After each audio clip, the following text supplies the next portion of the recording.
बिहार में विधानसभा चुनाव की घोषणा होते ही भागलपुर में इसका असर दिखने लगा है। वहीं जिले में आदर्श आचार संहिता को सख्ती से लागू कराने को लेकर जिला प्रशासन ने पूरी तरह से कमर कस ली है। इसी कड़ी में जिला अधिकारी प्रणव कुमार ने प्रेस वार्ता को संबोधित करते हुए कहा कि जिले में चुनाव की तारीखों का घोषणा होते ही आदर्श आचार संहिता लागू हो गया है। उन्होंने कहा कि इस दौरान सख्ती से आदर्श आचार संहिता का पालन करवाया जाएगा। वहीं भागलपुर में इस बार के विधानसभा चुनाव 2 चरणों में होंगे।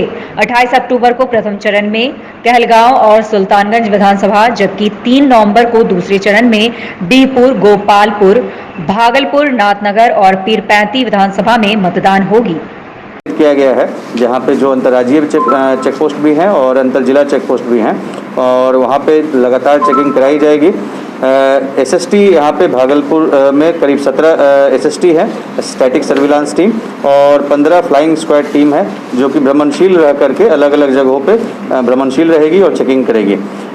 अभी इस चुनाव को सफल बनाने के लिए करीब 168 सेक्टर पदाधिकारी नियुक्त किए गए हैं, जिनके साथ पुलिस पदाधिकारी और बल भी नियुक्त हैं और उनके द्वारा अपने क्षेत्र में बूथ, भवन और क्रिटिकल और वल्नरेबल बूथों का सत्यापन किया जा रहा है और चुनाव के दिन भी ये भ्रमणशील रह करके वहाँ पर शांतिपूर्वक चुनाव संपन्न कराएंगे। आज भी एक हम लोगों ने बैठक की है जो हमारे बॉर्डरिंग जिला है, वहाँ के संबंधित जिला पदाधिकारी और पुलिस अधीक्षक के साथ, और पूर्व में भी हम लोगों ने एक बैठक की थी। तो बॉर्डरिंग जिला के जिला पदाधिकारी और पुलिस अधीक्षक के साथ हम लोगों का लगातार संपर्क हो रहा है और अपराधियों की गिरफ्तारी के लिए, पूर्ण शराबबंदी लागू कराने के लिए और चेक पॉइंट बना करके वहाँ पे दोनों मतलब संबंधित जिला के साथ वहाँ पे लगाया जाएगा, ताकि एक तो शराब पे पूरी तरीके से कार्रवाई हो सके, अपराधियों पे कार्रवाई हो सके और जो पैसे का आवागमन वगैरह होता है उसके लिए उसकी भी चेकिंग की जा सके। भागलपुर जिला में जितने भी अग्न्यास्त्र हैं उसमें से एक्सियों के द्वारा वो बॉन्ड भरने की कार्रवाई पूरी हो चुकी है। जनवरी से लेकर के अभी तक 3632 लगभग 3632 अभियुक्तों को गिरफ्तार किया गया है और आगे भी ये कार्रवाई जारी रहेगी। अभी तक जनवरी से लेकर अब तक 1006 जमानतीय वारंट, 1560 अजमानतीय वारंट और 287 कुर्की का निष्पादन किया गया है।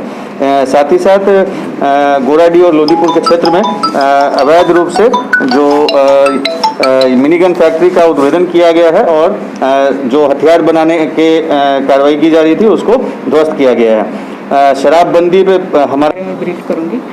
हमारे यहाँ टोटल लाइसेंसी हथियारों की संख्या 496 है, जिसमें से हम 378 ऑलरेडी वेरीफाई कर चुके हैं और डिपोजिशन की प्रक्रिया जो है वो स्टार्ट हो गई है। पूर्व डिफरेंट केसेस में 9 आर्म्स को हम लोगों ने डिपॉजिट कर चुके हैं और 1 आर्म्स लाइसेंस कैंसिलेशन के लिए प्रस्ताव भेज चुके हैं। CCA के 54 प्रस्ताव जो है वो हम भेज चुके हैं, जिस पे फर्दर कार्रवाई होगी। निरोधात्मक कार्रवाई में 2300 लोगों के खिलाफ 107 की कार्रवाई जो है वो की गई है। इसके नंबर्स और भी बढ़ेंगे आने वाले कुछ समय में। शराबबंदी के लिए हम लोगों ने बहुत विशेष अभियान चलाया है, स्पेशल ड्राइव चलाई है, जिसके अंतर्गत हमें 14,832 लीटर्स की शराब रिकवरी हुई है और इसके साथ साथ पिछले जनवरी से 1/1/20 से 526 NBW जो है वो पुलिस द्वारा निष्पादित किए गए हैं और 235 BWs अवेलेबल वारंट का निष्पादन किया गया है। इसके अलावा डे टू डे बेसिस पे हम लोगों ने ऑल्टरनेटिव डे एस ड्राइव कराते हुए NBWs का निष्पादन की स्पीड को स्पीडअप किया जा रहा है। इसके साथ साथ 6 फ्लाइंग स्क्वाड्स जो है वो बनाए गए हैं। विधानसभा के निर्वाचन की घोषणा प्रेस नोट आज भारत निर्वाचन आयोग के द्वारा निर्गत कर दिया गया है। उसके आलोक में आज यहाँ पर जिला स्तर पर यहाँ हम लोगों के द्वारा प्रेस कॉन्फ्रेंस किया जा रहा है। इसमें हम बताना चाहेंगे कि भागलपुर जिले में 2 फेज में निर्वाचन सुनिश्चित किया गया है। पहले फेज में 155 कहलगांव विधानसभा क्षेत्र और 157 सुल्तानगंज विधानसभा क्षेत्र है और जो कि 28 तारीख और 28 अक्टूबर को जिसमें वोटिंग होनी है। और रेस्ट जो 5 विधानसभा क्षेत्र हैं 152 बीरपुर, 153 गोपालपुर, भागलपुर सदर, नाथनगर और कीर्ता की। इन विधानसभा क्षेत्रों में जो निर्वाचन है वो सेकेंड फेज में है। और तो इस प्रकार एक ही जिले में 2 फेज में हम लोग निर्वाचन संपादित कराएंगे। और सभी फेजेज के संबंध में जो डेट ऑफ नोटिफिकेशन है, इन सब चीज़ के बारे में डायरेक्शन जारी कर दिया गया है। जो फर्स्ट फेज में जो 2 विधानसभा क्षेत्रों का है, उसमें 1 अक्टूबर से नोटिफिकेशन स्टार्ट होने का डेट है। 1 अक्टूबर को डेट ऑफ नोटिफिकेशन है। और मीडिया वाले को सर बाद में कर दिया जाए सर, कहें कि हम लोग सुन भी नहीं पा रहे हैं। फर्स्ट क्लियर कर दिया जाए दोनों का। 8 अक्टूबर को नॉमिनेशन करने की अंतिम तिथि रखी गई है। स्क्रूटनी 9 अक्टूबर को रखी गई है। विड्रॉवल जो है नाम का वो 12 अक्टूबर तक लिया जा सकता है। और पोलिंग डेट 28 अक्टूबर दिन बुधवार को फर्स्ट फेज में रखा गया है। जो 2 विधानसभा क्षेत्र हैं, कहलगांव और सुल्तानगंज। डेट ऑफ काउंटिंग 10 नवंबर को सभी जगह एक ही साथ होगी और पूरी तरह से सारी व्यवस्था 12 नवंबर तक ये समाप्त हो जाएगी। क्योंकि दोनों फेज में है, इसलिए फेज 2 का भी मैं बता देता हूँ। 9 अक्टूबर नोटिफिकेशन निकलेगा, उस दिन से कोई भी नॉमिनेशन कर सकता है। और लास्ट डेट ऑफ नॉमिनेशन 16 अक्टूबर रहेगा। 17 अक्टूबर को स्क्रूटनी होगी। लास्ट डेट ऑफ विड्रॉवल 19 अक्टूबर को है। और पोलिंग डेट 3 नवंबर को होगा। द्वितीय फेज का जो पोलिंग होगा वो 3 नवंबर को होगा और काउंटिंग एक ही दिन 10 नवंबर को होनी है। तो ये पूरी तरह से जानकारी जो थी पोलिंग के बारे में वो हम लोगों ने बताई। इसमें स्पष्ट जो गाइडलाइन है वो सभी गाइडलाइंस को एडहेयर करना है। और भारत निर्वाचन आयोग का जो प्रेस नोट निर्गत हुआ है, जो डायरेक्शन मिले हैं, उसके हिसाब से प्रत्येक व्यक्ति को इस पूरे निर्वाचन प्रोसेस में जो कोविड-19 का प्रोटोकॉल है, फेस मास्क पहनना, थर्मल स्कैनिंग करना, सैनिटाइजर की व्यवस्था रखना, ये सारी चीज़ें व्यवस्था सुनिश्चित करानी है। यहाँ पर नए नाम भी इलेक्टोरल रोल में जोड़े गए हैं, उसके बारे में भी संख्या हम लोग आपको बता देंगे। फोटो वोटर स्लिप, इलेक्शन जो पोलिंग डे है, पोलिंग डे के 5 दिन पहले सभी मतदाताओं को फोटो वोटर स्लिप, जिसमें कि उनका फोटो भी होगा, वैसा वोटर स्लिप उपलब्ध कराया जाना है। इसके अतिरिक्त 11 पहचान पत्र हैं। इन पहचान पत्रों के आधार पर कोई भी व्यक्ति अपना मतदान कर सकता है। पासपोर्ट है, ड्राइविंग लाइसेंस है, सर्विस आइडेंटिटी कार्ड है, पासबुक है, पैन कार्ड है, स्मार्ट कार्ड कोई भी जो इशूड है, मनरेगा जॉब कार्ड है, हेल्थ इंश्योरेंस का स्मार्ट कार्ड है, पेंशन डॉक्यूमेंट का कार्ड है, या ऑफिशियल आइडेंटिटी कार्ड कोई भी है, या आधार कार्ड, इन सभी का यूज कर सकते हैं। और जो एपिक है, एपिक तो है ही, एपिक के अलावा इतने हम लोग 11 और यूज कर सकते हैं। ब्रेल जो हमारे नेत्रविहीन लोग हैं, उनके लिए ब्रेल फोटो वोटर स्लिप्स भी इशू किए जाएंगे ताकि उनको भी जानकारी हो जाए। इसके अलावा पहली बार हम लोग एक वोटर गाइड भी सभी जो परिवार हैं, उन सभी परिवार को एक वोटर गाइड भी इस पर दिया जाएगा, जिसमें उनको जानकारी सारे चीज़ की दी जाएगी। किस दिन, डेट और टाइम क्या है पोलिंग का, BLO का कॉन्टैक्ट नंबर क्या है, इम्पोर्टेंट वेबसाइट क्या है, हेल्पलाइन नंबर क्या है, कौन से डॉक्यूमेंट के आधार पर वोटिंग दी जा सकती है, ये सारी जानकारी देते हुए वोटर गाइड भी हम लोग उपलब्ध कराएंगे। नॉमिनेशन प्रोसेस में थोड़ी चेंजेस जो किए गए हैं वो आपको मैं बता दूं कि ऑनलाइन प्रोसेस भी इस बार सम्मिलित किया गया है। और इसके अतिरिक्त ये भी निश्चित किया गया है कि कितने लोग अंदर जा सकते हैं। इसमें गाड़ियों के संबंध में भी और नॉमिनेशन करते समय जो लोग उनको एकम्पनी करेंगे उसके बारे में भी डायरेक्शन दिया गया है कि सिर्फ 2 आदमी, पहले 5 आदमी का था कि नॉमिनेशन प्रोसेस में 5 आदमी जा सकते थे, लेकिन इस बार 2 आदमी के जाने की बात है। और व्हीकल भी 2 कर दिया गया है, पहले 3 व्हीकल्स जा सकते थे। ये सारी व्यवस्थाएं इस बार पहली बार की गई हैं। और इवन जो बूथ हैं, पोलिंग बूथ है, पोलिंग बूथ पर पहले अधिकतम 1500 मतदाता होते थे, इस बार घटा करके 1000 अधिकतम मतदाता वाले बूथ बनाए गए हैं। काफ़ी बड़ी संख्या में ऑक्सिलरी बूथ बनाए गए हैं। और पहले 2102 मतदान केंद्र होते थे इस भागलपुर जिले में, लेकिन आज के डेट में 3195, मोर देन 50% का इंक्रीज है। सभी मतदान केंद्रों पर जो अस्योर्ड मिनिमम फैसिलिटी है, शौचालय की, पीने के पानी की, शेड, बिजली इत्यादि की व्यवस्था सुनिश्चित कराई गई है। और इसके अतिरिक्त हेल्प डेस्क वहाँ रहेगा। वहाँ हम लोग सोशल डिस्टेंसिंग का भी पालन कराने के लिए डिफरेंट गोले जो मार्कर बनाएंगे सोशल डिस्टेंसिंग का पालन कराने के लिए, वो भी बना करके सुनिश्चित किया जाएगा। और 3 कतारें लगाई जाएंगी, एक कतार पुरुषों के लिए, एक कतार महिलाओं के लिए और तीसरी कतार होगी जिसमें कि पीडब्ल्यूडी या जो हमारे एजेड जो बुजुर्ग व्यक्ति हैं उन लोगों के लिए एक कतार होगी। सभी जगहों पर जो पोलिंग स्टेशन होंगे वहां कोविड-19 के प्रोटोकॉल का पालन किया जाएगा। सोशल डिस्टेंसिंग के साथ साथ सभी मतदाताओं को ग्लव्स, सभी मतदाताओं को सैनिटाइज कराया जाएगा। मतदान केंद्रों को भी मतदान शुरू होने के पहले, एक दिन पहले सैनिटाइज कराया जाएगा और यथासंभव उस दिन भी कराया जाएगा। जो पीडब्ल्यूडी वोटर्स हैं, पीडब्ल्यूडी वोटर्स के लिए उन लोगों को चुनाव में सम्मिलित कराने के लिए हम लोग विशेष वाहन चलाएंगे और वाहन चलाने के अलावा स्पेशल वॉलंटियर भी रहेंगे जो उनको गाइड करेंगे और सपोर्ट करेंगे ताकि वहां जा सकें। इसके अतिरिक्त प्रत्येक बूथ पे वोटर फैसिलिटेशन पोस्टर लगाया जाएगा। उसमें 4 तरह के पोस्टर्स होते हैं जो उनको डायरेक्शन, दिशा और सारी जानकारी दी जाती है।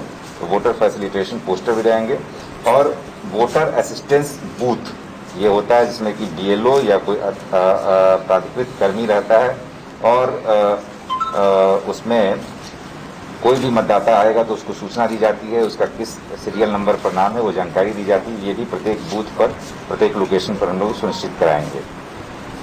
जो कैंपेन करना है उसमें डोर टू डोर कैंपेन के लिए अधिकतम 5 आदमी की स्वीकृति दी गई है। 5 आदमी से अधिक की स्वीकृति नहीं है। डोर टू डोर कैंपेन में अधिकतम 5 आदमी जा सकेंगे। लेकिन इसमें सिक्योरिटी पर्सनल है तो उसको एक्सक्लूड किया गया है। यदि सिक्योरिटी पर्सनल है तो वो अलग से रह सकता है, अदरवाइज 5 आदमी से ज्यादा डोर टू डोर कैंपेन में नहीं रहेंगे। इसी तरह रोड शो में भी कुछ चेंजेस किए गए हैं। पहले 10 व्हीकल्स लगातार रहती थी कॉन्वॉय में, अब 5 व्हीकल्स ही कॉन्वॉय में रह सकती हैं। और यह भी है कि पहले दूरी हम लोग 100 मीटर की रखते थे, लेकिन इस बार करीब आधे घंटे का डिस्टेंस होना चाहिए। एक कॉन्वॉय यदि चला गया तो दूसरे कॉन्वॉय को जाने में आधे घंटे का डिस्टेंस मेंटेन करना है। जो इलेक्शंस की मीटिंग होंगी उसको कोविड प्रोटोकॉल के अंतर्गत नियमों का पालन करना होगा। ऐसे जिले में विभिन्न स्थानों पर, विभिन्न प्रखंडों में ग्राउंड्स, लोकेशंस चिन्हित किए गए हैं। उसमें अधिकतम कैपेसिटी क्या हो सकती है, कितने लोग उसमें जनसभा में सम्मिलित हो सकते हैं, इसकी संख्या निर्धारित की गई है। और वहां पर सोशल डिस्टेंसिंग का पालन कराने के लिए गोले भी बनाए जाएंगे ताकि उतनी ही संख्या में लोग भाग लें जितनी संख्या में उस मैदान की, उस ग्राउंड की क्षमता है, उसी के हिसाब से किया जाएगा। इसके अलावा वहाँ हेल्थ रेगुलेटर को भी हम लोग लगाएंगे, किसी न किसी हेल्थ डिपार्टमेंट के नोडल अफसर वहाँ रहेंगे ताकि कोविड के जो प्रोटोकॉल हैं, कोविड-19 के प्रोटोकॉल हैं, उसका अनुपालन बढ़िया तरीके से हो। और इस बार विशेष रूप से एक नई व्यवस्था जो की गई है पीडब्ल्यूडी के वोटर्स के लिए, जो हमारे दिव्यांग वोटर्स हैं उनके लिए और जो बुजुर्ग 80+ के वोटर्स हैं उनके लिए पोस्टल बैलेट की सुविधा दी गई है। ये पोस्टल बैलेट की सुविधा लेने के लिए उन्हें नॉमिनेशन के 5 दिनों के अंदर, जिस दिन से नॉमिनेशन स्टार्ट होता है उसके 5 दिनों के अंदर उन्हें फॉर्म 12B में कंसर्न्ड आरओ के समक्ष अपना आवेदन देना होगा और उसकी जांच करके आरओ द्वारा पोस्टल बैलेट पेपर इशू किया जाएगा और पोस्टल बैलेट के माध्यम से वोटिंग कराई जाएगी। तो ये विशेष व्यवस्था इस बार 80+ के वोटर्स के लिए और पीडब्ल्यूडी वोटर्स के लिए किया गया है। हम लोगों ने ये भी सुनिश्चित करने का प्रयास किया है कि कई बूथ हम लोग कम से कम हर एक विधानसभा में ऑल वुमेन बूथ बनाएंगे, जिसमें न सिर्फ मतदान कर्मी बल्कि पुलिस कर्मी भी सभी की सभी महिलाएं रहेंगी। ऐसे हर एक विधानसभा क्षेत्र में हम लोग निश्चित रूप से ऐसे बूथ को बनाएंगे। जो कैंडिडेट्स के क्रिमिनल बैकग्राउंड्स हैं या कोई एफआईआर में हैं, किसी केस में हैं, उन लोगों को 3 ओकेजन पर, कम से कम 3 ओकेजन पर उनको मीडिया के माध्यम से अपना विज्ञापन देना होगा कि किस केस में वो हैं। तो नाम के विड्रॉवल के 4 दिन के अंदर उनको पहली बार पब्लिकेशन कराना होगा। उसके बाद 5वें से 8वें दिन के बाद दूसरा विज्ञापन निकलवाना होगा और 9वें दिन से लेकर लास्ट डेट ऑफ कैंपेन 48 घंटे पहले तक के बीच तीसरी पब्लिसिटी उनको करानी होगी। इसके अतिरिक्त जो पोल डे का अरेंजमेंट है, सिक्योरिटी अरेंजमेंट है, ये सारी व्यवस्थाएं सुनिश्चित की जाएंगी। एरिया डोमिनेशन के जो फोर्सेस आएंगे उनका व्यापक प्रयोग होगा, वो एसपी साहब अभी बताएंगे भी। बाकी जो सोशल मीडिया, चूंकि अभी कोविड-19 है कोविड-19 के तहत विशेष रूप से कोविड-19 के प्रोटोकॉल का पालन करना है और प्रचार माध्यम में भी सोशल मीडिया की भूमिका काफी बढ़ गई है। तो जो प्रतिभागी होंगे, जो अभ्यर्थी होंगे, उन अभ्यर्थियों को अपने सोशल मीडिया के अकाउंट के बारे में भी जानकारी देनी होगी और सोशल मीडिया पर भी यदि किसी तरह का प्रचार प्रसार किया जाता है और वो कॉस्ट उसमें लगा है तो उसका भी हिसाब किताब उन्हें देना होगा। भारत निर्वाचन आयोग के द्वारा ऑब्जर्वर की भी नियुक्ति की जाती है और जो ऑब्जर्वर यहाँ प्रतिनियुक्त होंगे, ऑब्जर्वर को भी विशेष दायित्व दिए जाते हैं, जो खासकर जो फोर्सेस का डिप्लॉयमेंट होता है या अन्य चीज़ों पर। तो जैसा ऑब्जर्वर होंगे उनको लोग शिकायत भी करते हैं, तो वैसी स्थिति में ऑब्जर्वर्स के आने पर उनके कॉन्टैक्ट नंबर हम लोग पब्लिश करा देंगे ताकि सभी लोगों को, आम आवाम को जानकारी मिल सके। जो विशेष व्यवस्था, मोबाइल एप्लीकेशन काफ़ी इस बार लगाए गए हैं। एक तो ऑनलाइन नॉमिनेशन शुरू किया गया है। कैंडिडेट को यदि किसी भी तरह के सभा के परमिशन की आवश्यकता है तो वो ऑनलाइन मॉड्यूल में परमिशन कर सकते हैं। एफिडेविट भी ऑनलाइन फाइल किया जा सकता है। इस तरह कई चीज़ें सुविधा सुगम, जैसे जो भी वाहन पकड़े जाते हैं वो मोबाइल एप्लीकेशन के माध्यम से वाहनों का जो प्रयोग हो रहा है, वाहनों का प्रयोग एक विशिष्ट सॉफ्टवेयर के माध्यम से हो रहा है जिसमें कि तुरंत उनको राशि हम लोग उपलब्ध कराते हैं। सी विजिल के माध्यम से कोई भी शिकायत का त्वरित निपटारा होता है, विदिन 100 मिनट होता है या फिर अधिकतम 24 घंटे के अंदर इसका निपटारा किया जाता है। तो काफ़ी तरीके के आईसीटी टेक्नोलॉजी, जो टेक्नोलॉजी है, टेक्नोलॉजी का काफ़ी व्यापक प्रयोग किया जा रहा है और इन सभी प्रयोगों के माध्यम से हम लोग आश्वस्त हैं कि बेहतर तरीके से निर्वाचन संपन्न कराएंगे। जहां तक काउंटिंग की बात रहेगी तो 2 स्ट्रांग रूम हम लोग बना रहे हैं और 2 जगहों पर काउंटिंग कराई जाएगी।